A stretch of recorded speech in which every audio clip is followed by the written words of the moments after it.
Hello friends, this is Vijay Rajpushp and welcome to learner eyes by VRP. आज हम आपके लिए फिर से लेकर आए हैं एक बेहतरीन चैप्टर जिसका नाम है ट्रायल एंड एरर थ्योरी।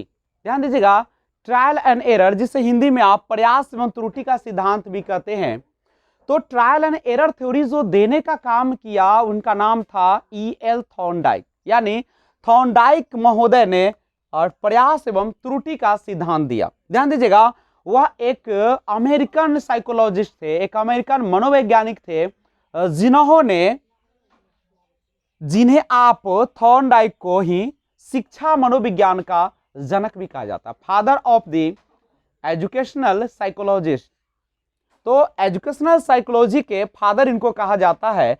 और इन्होंने एक और थ्योरी दिया, लॉ ऑफ इफेक्ट। ऐसे तो उन्होंने बहुत सारे थ्योरी दिया, लेकिन आज हम लोग बात करेंगे ट्रायल एंड एरर थ्योरी, प्रयास एवं त्रुटि का सिद्धांत। तो गौर कीजिए, थॉर्नडाइक महोदय ने जो ये प्रयास किया था वह किया था एक जानवर पर, और वह जानवर क्या था? बिल्ली था। नहीं, अब सोचिए इस प्रयोग में क्या दिखाया गया? प्रयास एवं त्रुटि। जब आप प्रयास करते हैं तभी आपसे क्या होती है? त्रुटि होती है। और बार बार वही प्रयास करते जाते हैं तो एक समय आपके त्रुटि जो होता है बिल्कुल न के बराबर हो जाता है। तो हमारे थॉर्नडाइक महोदय ने बिल्ली पर प्रयोग किया, वो भी कैसे बिल्ली पर? जो बिल्कुल भूखी थी। आप जानते हैं कि कोई भी व्यक्ति हो या जानवर हो, वह तभी कोई प्रयास करेगा जब उसके अंदर से क्या होगी? आवश्यकता होगी, जरूरत होगी। बिना जरूरत के तो कोई किसी को पूछता भी नहीं है, तो ये बिल्ली भी क्यों पूछेगा? तो ध्यान दीजिए, इन्होंने कैसे किया था यह प्रयोग थॉर्नडाइक ने। तो एक इन्होंने बॉक्स लिया था, जो पजल बॉक्स था ना, पहेली नुमा बॉक्स था, और इस बॉक्स के अंदर, बक्से के अंदर एक बिल्ली को रख दिया गया था, और यहाँ पे एक लीवर लगा हुआ था, और इस लीवर पर बिल्ली का पैर पड़ता तभी यह यहां से दरवाजा खुल जाता। तो क्या बिल्ली को जब इसमें रख दिया गया होगा तो क्या वह ऐसे ही ए पर आया होगा, पैर दबाया होगा और खुल गया होगा? क्या इतनी आसानी से तो नहीं हुई होगी। तो अब बिल्ली कैसी है? भूखी है, और जब भूख उसको लगी है तो कहीं ना कहीं उसको कुछ दिखना चाहिए, खाना। तो ऐसा संभव नहीं है। तो क्या हुआ कि भूखी बिल्ली को थॉर्नडाइक ने क्या किया? बाहर पे एक मछली, यानी बाहर क्या रख दिए? मछली। और ये काफी भूखी थी बिल्ली, तो बिल्ली क्या करती थी? मछली को पाने के लिए लालायित हो गई। अब क्या करेगा? इस पजल बॉक्स जो है आपका पहेली नुमा बॉक्स, इसमें बिल्ली इधर उधर कूदना उछलना क्या कर दिया? शुरू कर दिया। जब उस पर बहुत देरों तक वो उछली कूदी तो एक समय आया जब बिल्ली का अचानक से बाय चांस पैर यहाँ पे लीवर पे पड़ गया, और जिसके कारण यह क्या हो गया? खुल गया, और वह बिल्ली आसानी से उस मछली को पा ली। यही कई बार यह प्रयोग किया गया। तो बिल्ली जो है वही प्रयास करती, निकल जाता। दूसरा बार देखा गया तो कम समय में, तीसरा बार और कम समय में, चौथा बार और कम समय में। लगातार यह प्रयास चलते रहा और ये कार्य थॉर्नडाइक के द्वारा किया गया। तो अंत में बिल्ली को देखा गया कि वह जब भी यहाँ मछली रखा था, पजल बॉक्स बंद था, तो अनेक बार प्रयास के बाद वह बिल्ली एक बार में ही उस पर पैर दबाती थी, उसको पता चल गया था और वह मछली को पा लेती थी। यानी इस प्रयोग से यह स्पष्ट होता है कि जब हम किसी भी चीज के लिए प्रयास करते हैं, जब हमारी जरूरत होती है और लगातार प्रयास करते हैं, तो शुरू में तो ज्यादा त्रुटि होता है, लेकिन धीरे धीरे त्रुटि की संख्या कमती चली जाती है। यानी प्रयास और त्रुटि सिद्धांत हमें बताता है कि एक ही क्रियाकलाप को बार बार करने से हमें उसमें बहुत ही कम समय लगता है और हम उसमें एक सफलता भी हासिल कर लेते हैं। तो आइए देखते हैं लॉज ऑफ लर्निंग, जो थॉर्नडाइक के द्वारा दिया गया है, सीखने के नियम। ध्यान दीजिए, आप किसी भी चीज को सीखने जाते हैं तो उसका कुछ ना कुछ क्या होता है? एक नियम होता है, और उसी नियम के आधार पर हम उस चीज को सीखते हैं। तो हमारे थॉर्नडाइक जो मनोवैज्ञानिक है, उन्होंने सीखने के दो नियम हमारे सामने पेश किए। एक प्राइमरी लॉज ऑफ लर्निंग और दूसरा सेकेंडरी लॉज ऑफ लर्निंग। एक होता है प्राथमिक सीखने के नियम और दूसरा गौण सीखने के नियम। लेकिन हम लोगों को यह अभी नहीं पढ़ेंगे इस वीडियो में, उसे एक और वीडियो लाएंगे उसमें देखेंगे। तो प्राइमरी में 3 आपको पढ़ना है और सेकेंडरी में आपको 5, यानी टोटल आपको लगभग 8 लॉज पढ़ने हैं। किसके? लर्निंग के, सीखने के नियम के। तो लॉ ऑफ जो आपका लर्निंग है, सीखने का नियम है, उसका जो प्राइमरी लॉज ऑफ लर्निंग है, प्राथमिक सीखने का जो नियम है, उसे हमारे थॉर्नडाइक महोदय ने 3 पार्ट्स में कैटेगराइज किया। कौन कौन?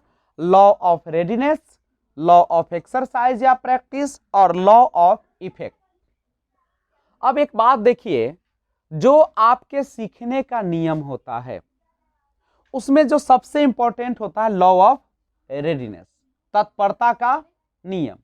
यानी तत्परता का नियम क्या कहता है कि जब तक आप सीखने वाला जो भी है, आपके जो बच्चे हैं, वह जब तक तत्पर नहीं होगा, जब तक वह रुचि नहीं लेगा, जब तक वह आगे नहीं आएगा, तब तक हम उसे कितना भी प्रयास कर ले, लेकिन वह बच्चा सीख नहीं सकता है। तो सबसे पहले थॉर्नडाइक महोदय ने कहा, जैसे उन्होंने एक ट्रायल एंड एरर जो दिया था, थ्योरी दिए थे, उसमें स्पष्ट किया था कि जो बिल्ली थी कैसी थी? भूखी थी, यानी उसको जरूरत थी किस चीज को? खाने की। और खाना के रूप में उन्होंने पेश किया था मछली, और मछली को देखकर उन्होंने, यानी बिल्ली ने, उस पिंजरे के लीवर को दबाना सीख गया था बार बार प्रयास करके। तो थॉर्नडाइक कहते हैं कि जब तक बच्चे के अंदर भूख नहीं होगी, जब तक बच्चे के अंदर रुचि नहीं होगी, जब तक उसको पाने की इच्छा नहीं होगी, तब तक बच्चा को किसी भी प्रयास के द्वारा आप सिखा नहीं सकते। तो सबसे पहले लॉ ऑफ रेडीनेस, आपको बच्चे को क्या करना पड़ेगा? तैयार करना पड़ेगा। यानी बच्चे जब तक तैयार नहीं होंगे तब तक आप उसे नहीं सिखा सकते, नहीं। यानी तत्परता का नियम जो लागू होता है, किस पर लागू होता है? हमारे छात्रों पर, विद्यार्थी पर होते हैं। और इसमें विद्यार्थी क्या काम करते हैं? सीखने का काम करते हैं, नहीं। और कब करते हैं? जब बच्चे के अंदर एक भूख आती है, एक जरूरत आती है, नहीं, बिना जरूरत का नहीं होता। जैसे आपको जब सीटेट का एग्जाम दे दिया जाता है, डेट अनाउंस कर दी जाती है, तो आपके अंदर क्या होती है? सीटेट का एक भूख चढ़ता है। और जब वो भूख होती है तो आप क्या करते हैं? दिन रात मन नहीं करता है, फिर भी आप लगातार, आप तत्परता के साथ उस पर लगे रहते हैं। कब तक लगे रहते हैं? जब तक कि आप सीटेट क्वालिफाई नहीं होते। और जैसे ही फिर क्वालिफाई हो जाते हैं, आपके अंदर की भूख क्या हो जाती है? फिर समाप्त हो जाती है, और फिर आप सीटेट के बारे में सोचना बंद कर देते हैं। यानी सबसे पहले लॉ ऑफ रेडीनेस, तत्परता का नियम, यानी बच्चे को हमें हर हाल में तत्पर होना चाहिए। जब तक तत्पर नहीं होगा तब तक सीखना संभव नहीं है। दूसरा उन्होंने बताया लॉ ऑफ एक्सरसाइज या प्रैक्टिस, यानी अभ्यास का नियम। ये क्या है? उन्होंने कहा कि बच्चे को जितना ज्यादा बार अभ्यास कराया जाएगा, वह जितना बार उसको प्रैक्टिस करेगा, उतना ज्यादा उसमें त्रुटि की संख्या क्या होती जाएगी? कमती जाएगी।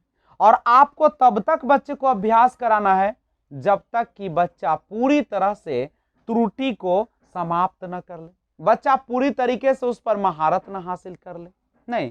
तो अभ्यास का नियम कहता है कि बच्चे को बार बार उस चीज का प्रैक्टिस कराइए, अभ्यास कराइए। कब तक कराइए? जब तक बच्चा त्रुटि करना बंद नहीं कर दे। और बच्चे को कभी आप इग्नोर ना करें, नहीं। बच्चे के जो विचार है उसको कभी आप जो है अस्वीकार न करें। यानी बच्चे में जो प्रैक्टिस किया जा रहा है, अभ्यास किया जा रहा है, उसकी गलतियों को आप स्वीकार करें। आपके अंदर एक पैसेंस होना चाहिए, आपके अंदर एक, कह सकते हैं कि धैर्य होना चाहिए, ताकि बच्चे सीख सके। ऐसा नहीं कि बच्चे ने आपसे एक ही सवाल को 2 बार पूछ दिया तो आप उसको लगे झल्लाने, आप उसको डांटना प्रारंभ कर दिया, आप उसको कहते हैं कि फिर से देखो, फिर से समझो। तो ऐसी नहीं होना चाहिए, आपके अंदर पैसेंस होना चाहिए। आपको बच्चे को तब तक सिखाने का प्रयास करना है जब तक कि बच्चा पूरी तरह से गलती करना बंद न कर दे, चाहे वह हमसे 50 बार पूछे, चाहे हमसे 100 बार पूछे। लेकिन उन्होंने अभ्यास का नियम को 2 भागों में बांटा, लॉ ऑफ यूज, उपयोगिता का नियम, लॉ ऑफ डिसयूज, अनुपयुक्तता का नियम। उपयोगिता का नियम क्या है? कहता है कि जब तक आप की उसको उपयोग में लाते हैं, बार बार अभ्यास करते हैं, तो आपको उस पर क्या होती है, त्रुटियों की संख्या कमती चली जाती है, कम जाती है। और लॉ ऑफ डिसयूज अनुपयुक्तता का नियम, जब आपको उसका कोई जरूरत नहीं होता, जब आप उसका प्रैक्टिस नहीं करते, अभ्यास नहीं करते हैं, तो वह हमारे लिए क्या हो जाता है, अनुपयुक्त। यानी जब आप किसी चीज को आप उपयोग रहता है तो आप बार बार अभ्यास करते हैं, और जब आपके पास उसका उपयोग नहीं होता तो आप उसका अभ्यास करना क्या कर देते हैं, बंद कर देते हैं। और तीसरा और सबसे महत्वपूर्ण उन्होंने कहा लॉ ऑफ इफेक्ट। लेकिन उससे पहले इसको एक बार फिर समझिएगा, यानी किसी भी चीज को जब तक उपयोग में लाया जाता है तब तक वह आपके पास अच्छे ढंग से रहता है, और जब आप उसको डिसयूज करते हैं, अनुपयोगिता करते, उसको अनदेखा करना शुरू कर देते हैं, तो वह आपके दिमाग से उतरना शुरू कर देता है, और त्रुटियों की संख्या क्या होती है, बढ़ते चली जाती है। यानी अभ्यास के नियम में बार बार उसको यूज करिएगा, एक ही चीज को बार बार देखते चले जाइएगा, तो वह आपके दिमाग में बैठेगा, और जब आप उसको नहीं देखिएगा तो डिसयूज के अनुपयोगिता में शामिल हो जाएगा। इसलिए कहा जाता है कि जो भी आप पढ़ते हैं उसको कम से कम शुरू से लेकर अंत तक क्या करें, बार बार अभ्यास करें, उसको बार बार रिवीजन करें, ताकि आपके दिमाग में वह बैठा रहे। जब आप अभ्यास नहीं कीजिएगा तो वह डिसयूज हो जाएगा, आपके दिमाग से हट जाएगा, त्रुटि बढ़ेगा, और उपयोगिता का नियम लागू नहीं हो पाएगा। लॉ ऑफ इफेक्ट क्या है, प्रभाव का नियम क्या है? तो प्रभाव का नियम क्या है कि बच्चों के ऊपर जो होते हैं सीखने का प्रभाव पड़ता है। कैसे पड़ता है?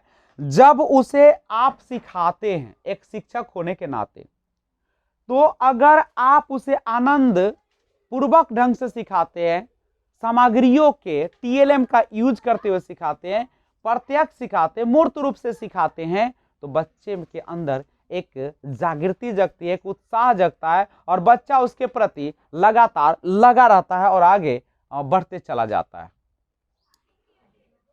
लेकिन यानी वैसी चीजें जो उसे खुशी देती है, आनंद देती है, उसे मजा प्रदान करती है, उसे बच्चा बार बार करना चाहता है। लेकिन वैसी चीजें जिसमें बच्चे को न खुशी मिलती है, ना आनंद मिलती है, ना मजा आता है, उससे वह दूरी बनाना शुरू कर देता है। यानी लॉ ऑफ इफेक्ट, प्रभाव का नियम जैसे क्या है, तो कहते हैं कि जिस चीज में बच्चे को मजा आता है उसको बार बार करना चाहता है, और जिस चीज को करने में उसे मजा नहीं आता उसको बार बार करना पसंद नहीं करता, दूरी बनाता है और अलग हो जाता है। तो ये था आपका सीखने के नियम का प्राइमरी लॉ, जिसमें आपने 3 थॉर्नडाइक के द्वारा बताए गए नियम देखा, law of readiness, law of exercise और लॉ ऑफ इफेक्ट। और उन्होंने लॉ ऑफ एक्सरसाइज या प्रैक्टिस को 2 सब कैटेगरी में बांटा, लॉ ऑफ यूज और लॉ ऑफ डिसयूज। यानी जिस चीज को बार बार उपयोग किया जाएगा, बार बार अभ्यास किया जाएगा, वो हमारे यूज में रहेगा, और जिसका हम अभ्यास करना बंद कर देंगे, नहीं प्रैक्टिस करना बंद कर देंगे, वह हमारे डिसयूज में चला जाएगा। तो आज बस इतना ही।